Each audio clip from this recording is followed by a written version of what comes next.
Hello everyone, बोल बम, हर हर महादेव। तो कल मैंने अपना ब्लॉग जहाँ से एंड किया था वहीं से स्टार्ट कर दी हूँ अपना ब्लॉग मेरा कल नहीं आ पाया था क्योंकि हुआ था ना कि अभी हम लोग ना बस 5 मिनट बैठ रहे हैं और चल रहे थे। सिर्फ बस वही हम लोगों का मंजिल था कि बस किसी भी तरह हम लोगों को यहाँ तक पहुँचना है। ब्लॉग तो की थी लेकिन ना मैं रास्ते में एडिटिंग नहीं कर पाई थी, जिसके वजह से मेरा कल ब्लॉग नहीं आ पाया। और ना अभी हम लोग मतलब वहाँ से चलते हुए स्टार्ट कर दिया और हम सोच रहे आज का ब्लॉग आप लोग ना पूरा देखिएगा, क्योंकि आज हम पूरा यहाँ मतलब यहाँ से लेके पूरा देवघर तक आप लोगों का पूरा ब्लॉग आएगा। और अभी ना काफ़ी ज़्यादा रात हो चुका है, ये पहली रात ही है क्योंकि 3 बजे हम लोग जल उठाए थे दोपहर में और अभी रात हो गई है काफ़ी ज़्यादा, मतलब 12 बजे तक हम लोग चले हैं। लेकिन अब 2 से ढाई घंटा हम लोग आराम करेंगे, फिर उसके बाद 2 बजे तक हम लोग फिर 2 से ढाई बजे तक चलने लगेंगे। तो हम लोग यहाँ पे आराम वगैरह किए और अभी यहाँ पे बज रही सुबह की 2 बजे हम लोग उठ गए। और ना मतलब यहाँ पे आराम करने के बाद जब नींद आ जाती है ना तो फिर से नहाना पड़ता है। नहाने के बाद ही जो जल हम लोग भरे हैं सुल्तानगंज से ना, तो वो जल को हम लोग जो है ना नहा के ही उठाएंगे। तो यहाँ पे देख सकते हैं सुविधा, पूरा रास्ता में सुविधा है, रहने का, खाने का, हर चीज़ का। लेकिन यही है कि टोटल चीज़ का आपको पैसा लगेगा। आप कहीं भी सो रहे हैं, कहीं भी बैठ रहे हैं, मतलब हर चीज़ का पैसा इस रास्ते में लगता है। और फिर ना उसके बाद हम लोग चलते चलते सुबह 3 बजे से हम लोग फिर से कामर उठा लिए थे अपना अपना। मेरा तो पिठिया है, हम कामर नहीं लिए, पापा लोग कामर लिए थे और जो हमारे गाँव से थे ना कुछ लोग, तो वो लोग भी कामर लिए थे।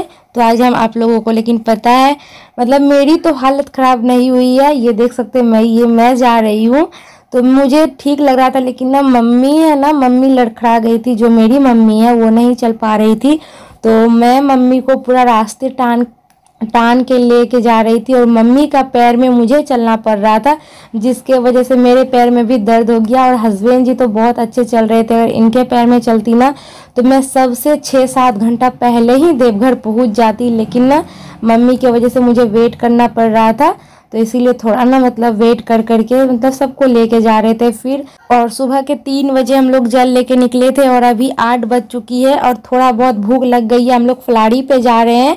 यहाँ पे है ना पूरे रास्ते में आपको फल फलाड़ी और खाने का जैसे होता है ना अड़ुआ चावल वगैरह हर चीज़ मिलेगा, आपका जो मन है वो खा सकते हैं। लेकिन हम लोग फल पे जा रहे हैं और फिर ना जूस फल यही सब खा के जा रहे हैं। अगर हम कहीं पे भी हम लोग नमक खाते और खाना जैसे होता है कि चावल वगैरह खाते तो फिर हम लोग चल ही नहीं पाते।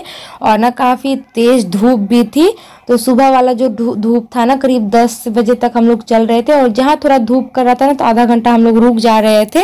और इस रास्ते में ना हर जगह मतलब 1 किलोमीटर बाद जागरण का प्रोग्राम रखा गया है, मतलब हर जगह ही आपको देखने को मिलेगा। तो बस और अभी हम लोग चल रहे हैं, देख सकते हैं कितना तेज धूप है। और सुबह 3 बजे जब सुबह उठ के और नहा के हम लोगों को वहाँ से निकलना पड़ता था तो इतना तेज ठंड लगता था ना, ऐसा लग रहा था कि ठंड का मौसम आ गई है। तो काफ़ी ज़्यादा ठंड लग रहा था फिर भी। और मतलब फिर उसके बाद ना धूप होती थी तो बहुत ज़्यादा गर्मी सा एहसास होता था। और हर जगह मैं आपको बताई कि ये जो है ना जागरण का प्रोग्राम हर जगह ही मतलब थोड़ा थोड़ा दूर में मिल रहा था। तो अभी हम लोग करीब 55 किलोमीटर चल चुके हैं। और ना पता है पूरे रास्ते आराध्या को खूब मिस किए हैं, बहुत ज़्यादा ही याद आ रही थी। जब याद आती थी ना तो कॉल करते थे, आराध्या से बात करते थे और कभी कभी तो हमको देख के वीडियो कॉल पे ना रोने लगती थी। अभी देख सकते कितना तेज़ धूप है और सब निकल पड़े हैं।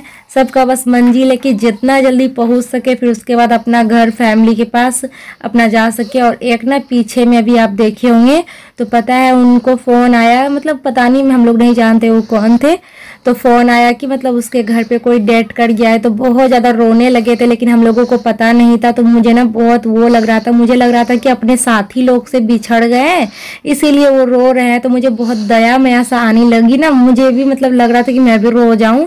तो फिर मैंने इनसे कहा कि थोड़ा पूछिए ना उनको क्या प्रॉब्लम हो गई है, तो क्यों रोए जा रहे हैं। तो फिर पूछे तो वो बोले डेथ कर गया है। तब बोले अरे चलो इसमें तो रोना बनता है। फिर बाद में हम लोगों को पता चला। और ये है ना अभी इस नदी को अभी हम लोग पार करने वाले हैं। तो यहाँ से भी अभी करीब 55 मतलब 50 या 55-60 किलोमीटर बची हुई है। मतलब आधा तो हम लोग चल चुके हैं। और कितना यहाँ का ये बहुत ही ज़्यादा अच्छा लग रहा है ना, व्यू कितना प्यारा है।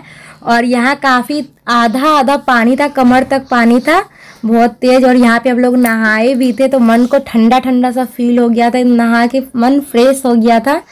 और अभी धूप था ना तो फिर मज़ा भी आ रहा था काफ़ी ज़्यादा। तो फिर यहाँ से अभी हम लोग निकल गए, यहीं सामने में बस थोड़ा देर दूर में ही यहाँ पे बस कामड़ वगैरह अपना जो है ना जल वगैरह रखेंगे और फिर हम लोग वहाँ पे नहाने के लिए जाएंगे सोच रहे हैं। और फिर अभी हम लोग निकल पड़े हैं राह चलने के लिए। तो हर जगह आपको ये मूर्ति वगैरह का दिखने के लिए मिलेगा, प्रतिमा। फिर थोड़ी देर बाद हम लोग रुक गए हैं क्योंकि काफ़ी तेज प्यास भी लग रही थी और कुछ भूख भी लग रहा था। सोचे जो भी मिलेगा थोड़ी बहुत खा पी लेंगे और फिर उसके बाद निकलेंगे।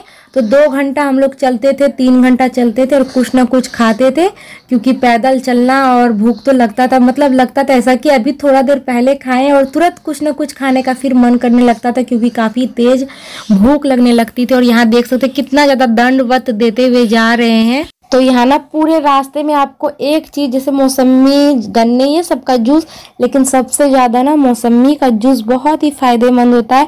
लेकिन वो थोड़ा कड़वी लगती है, लेकिन ना मौसमी जो होता है ना थोड़ा खट्टेपन होता है, उससे ना पूरा शरीर का थकान और दर्द जो है ना वो ख़त्म हो जाता है। इसलिए पूरे रास्ते में आपको यही।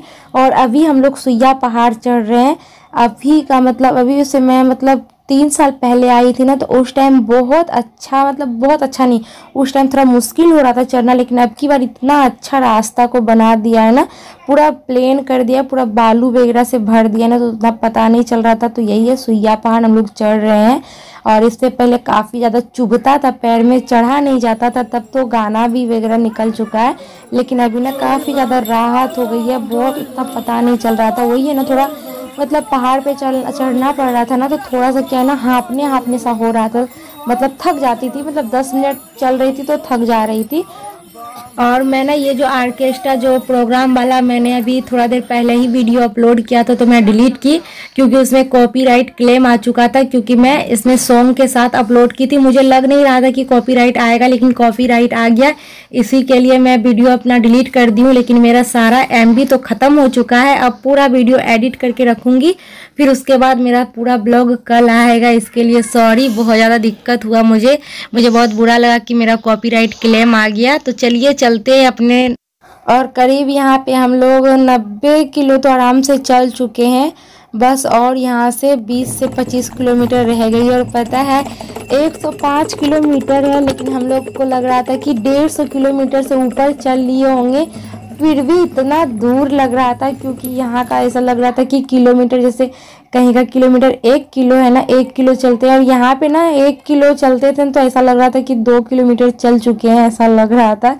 काफ़ी ज़्यादा मुश्किल हो रही थी। और मम्मी मेरी जो हम हाथ पकड़ के अभी ला रहे हैं, मम्मी नहीं चल पा रही थी। और देख सकते हैं अभी यहाँ से 23 किलोमीटर बचा हुआ है देवघर।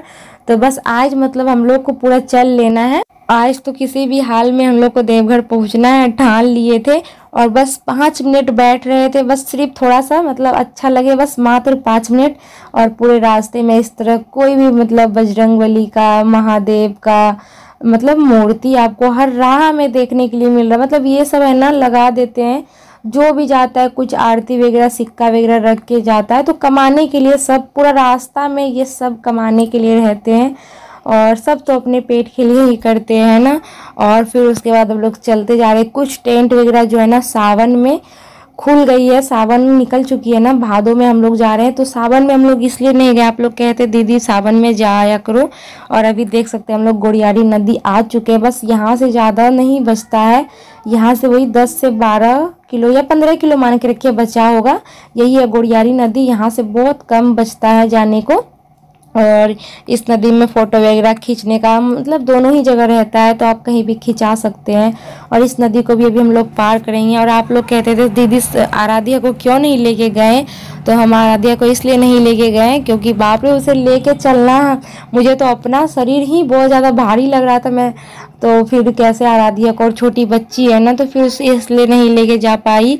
और फिर उसको कैसे रास्ते में पानी धूप बतास हम लोग सब जगह चल रहे थे, तो इसीलिए। और यहाँ पे ना मैं किसी को फ़ोटो खींचने के लिए बोली तो वो वीडियो बनाने लगी थी। और फिर उसके बाद अभी यहाँ से बस 10 किलोमीटर बचा है, तो आप सोच मतलब शाम में 6 बजे तक हम लोग वहाँ पहुँच गए थे और 8 बजे रात तक हम जल भी चढ़ा दिए थे। यही होता है भादों में, मतलब जो भादों का अगस्त का मंथ होता है ना, इसमें ना भोले बाबा को बहुत अच्छे से छू के पूजा कर सकते हैं, चाहे पैदल जाओ चाहे कोई भी गाड़ी से आए। अगर सावन में जाते तो भोले बाबा को बिल्कुल भी पूजा नहीं, मतलब छू के नहीं कर सकते हैं। दूर से ही, काफ़ी ज़्यादा दूर से ही एक ना मतलब पाइप द्वारा वहाँ से आप डालो तो डायरेक्ट वो भोले बाबा पे जाके गिरेगी। तो वही हम लोग सोचते थे, इतना कष्ट करने के बाद भी भोले बाबा को छू नहीं सकेंगे, तो इससे अच्छा सावन में नहीं जाके भादों में ही जाएंगे। और सावन में काफ़ी ज़्यादा भीड़ भी रहती है। और अभी हम लोग इतना तकलीफ से सहते सहते बाबा के धाम, बाबा के नगरी पहुंच चुके हैं। और फिर से यहाँ पे अभी हम लोग संकल्प करवाए। संकल्प करवाने के बाद अभी जस्ट हम लोग लाइन में लगे हुए हैं। नाइट का टाइम हो चुका है ना, इसीलिए अगर हम लोग 9-10 बजे सुबह में पहुँचते तो करीब 8 से 9 घंटे की लाइन लगना पड़ता। लेकिन हम लोग अभी रात में पहुँचे हुए थे ना, जिसके वजह से मात्र हम लोग 2 घंटा में जल चढ़ा दिए थे, क्योंकि अभी मंदिर काफ़ी ज़्यादा खाली हो चुका था। फिर भी काफ़ी ज़्यादा भीड़ था। अभी भी मतलब 20 से 30 हज़ार लोग जरूर मंदिर में मतलब जल चढ़ाने के लिए लगे हुए थे लाइन। और लाइन कम से कम 3 से 4 किलोमीटर दूर ही लाइन लगना पड़ता है, मंदिर से बहुत दूर लाइन लगना पड़ता है। और इतना घुमाया जाता है ना, ये जो आप देख सकते हैं एकदम थोड़ी थोड़ी जगह पे इतना घुमाया जाता है ना। एक रूम में ये बना हुआ है, मतलब 3-4 जगह इस तरह घुमाया जाता है, फिर उतना तो लाइन में भी लगते लगते हालत ख़राब हो जाती है। जितना चल के आने में नहीं दिक्कत बुझाता है, लेकिन इस लाइन में हालत ख़राब हो जाती है। फिर भी अब जिस मंजिल तो पहुँच ही गए हैं, लेकिन अब थोड़ा है ना कि अब जिस चीज़ के लिए आए हैं तो चाहे कुछ भी नहीं, इतना चल लिए तो 5-6 किलोमीटर क्या है, इसीलिए। और बस अभी हम लोग यहाँ पे जल वगैरह चढ़ाएंगे और जल चढ़ाने के बाद फिर यहाँ से डायरेक्ट बासुकीनाथ। तो बासुकीनाथ हम लोग ना बस से जाएंगे, अब पैदल नहीं। अभी हम लोग लाइन पे ही लगे हुए, करीब 2 से ढाई घंटा लाइन में लगे चलते चलते, बस जल तो चढ़ा दिए थे। लेकिन मंदिर में काफ़ी ज़्यादा भीड़ थी। पूजा पाठ तो बहुत अच्छे से हम लोगों का हो चुका था और हस्बैंड जी का हाथ हम कहीं पे भी नहीं छोड़े। हम बोले इतना ज़्यादा भीड़ है, कहीं खो गए तो बस गए, मतलब खोते तो नहीं, फिर भी ना मैं इनका हाथ नहीं छोड़ रही थी। बहुत ज़्यादा नाइट हो गया था, करीब यहाँ पे अभी 10:30-11 बज चुका था, 10:30 बज चुका था। और अभी हम लोग बासुकीनाथ के लिए, तो मम्मी लोग भी है, मम्मी लोग आगे ही बैठी हुई थी, बस से आ चुके हैं। तो हम लोग नाइट में ही करीब मतलब 12:30 बजे, मतलब 12 बजने में 10 मिनट कम ही था रात की, तो हम लोग बासुकीनाथ पहुंच गए थे। तो 12 बजे रात में तो जल नहीं चढ़ाएंगे, तो मैं सुबह का वेट की। और फिर यहाँ पर भी करीब 1 से 1.5 घंटा लग गया पूजा पाठ करने में। यहाँ पर भी लाइन लगना पड़ता है बहुत दूर तक, तो सुबह में ही हम लोग लाइन लग गए थे, इसलिए ज़्यादा टाइम नहीं लगा। तो फटाफट से हम लोग यहाँ पर भी पूजा पाठ कर लें। दोनों जगह ही बहुत अच्छे से पूजा पाठ हो गई। और अभी मैं घर पे हूँ, तभी जाके आराम से मैं वीडियो में वॉइस ओवर कर पा रही हूँ। तो घर आ चुकी हूँ, रेस्ट भी हो गया। घर में कल शाम में ही आ गई थी। और फिर यहाँ देख सकते हैं, यहाँ है ये बासुकीनाथ। तो यहीं पे हम लोग कुछ प्रसादी वगैरह लिए, खिलौना वगैरह बच्चे का जो भी वो कड़ा वगैरह होता है हाथ में पहनने के लिए, तो यहीं पर। और यहाँ का अचार इतना फेमस है ना, मुझे बहुत पसंद है, तो अचार भी लिए थे बहुत, मतलब 4-5 कलर का अचार हम लोग यहाँ से जरूर जब भी आते तो लेके जाते। घर में बहुत सारा अचार पड़ा रहता है फिर भी। और फिर हस्बैंड जी अपने रास्ते निकल गए, वो चले गए घर, और मैं आ गई मायके, क्योंकि हमारी आराध्या यहीं पर है। तो बड़ा ही वो भी परेशान हो रही होगी। तो करीब मतलब 3 दिन का सफ़र, फिर घर पहुंच गए। आराध्या मौसी लोग के साथ बहुत अच्छे से रह ली थी। और यहाँ पे मैं जो थोड़ा बहुत प्रसादी वगैरह जो भी लेके आई थी, तो आराध्या बड़ा खुश हो रही थी उसका खिलौना देख के। और यही है देवघर का प्रसादी। और मेरा ब्लॉग मैं सोच रही बहुत ही लॉन्ग भी हो चुका है, तो इस ब्लॉग को यही पे